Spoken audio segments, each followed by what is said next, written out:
Good morning, 8th grade. We are on lesson 12, which is choice of units. So basically, we're looking at unit for labeling.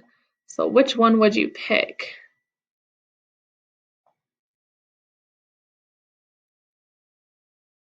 So we have a certain brand of MP3 player.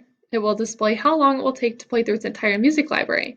If the maximum number of songs the MP3 player can hold is 1,000, and the average song length is 4 minutes, would you want the time displayed in terms of seconds, days, or years worth of music, and why? Well, we're going to pick days because 2.8 days for 1,000 songs, average of 4 minutes, is easier and makes more sense to say than 240,000 seconds or 657ths of a year worth of music. It's basically just which is the more logical choice. So work on these two on your own. Determine what the unit is, and then why you chose or what the best unit is, why you chose it, and then what the final would be represented in that unit for both of them. Okay? And then hit play when you're ready, and we'll go through the answers together.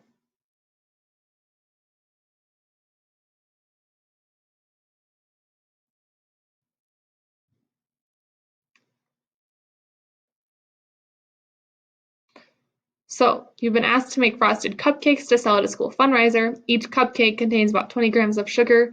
Bake sale coordinators expect 500 people will attend. Assume everyone who attends will buy a cupcake.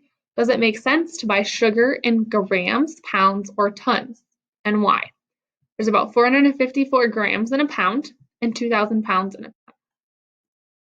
So we're going to pick pounds because tons are too large and grams would be way too small. So we'd be listing thousands and thousands of grams, and we'd be listing a really big decimal in tenths.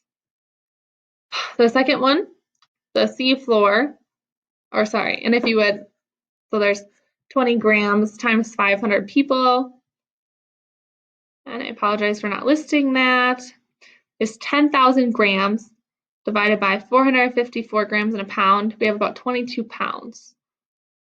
Okay, the second one, the seafloor spreads at a rate of approximately 10 centimeters per year. If you were to collect the data on the spread of the seafloor each week, which unit should you use to record your data? Why? Millimeters, because when we divide it out, it's going to be less than 10 centimeters per month. And that's all you need for that one. So here we have another example.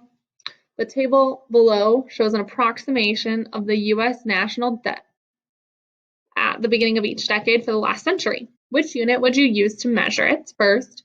Then rewrite using your chosen unit for the years 1900, 1930, 1960, and 2000.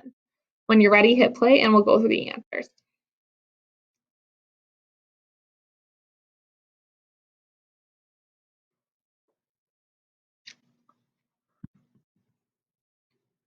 So one example is writing it 10 to the 11th.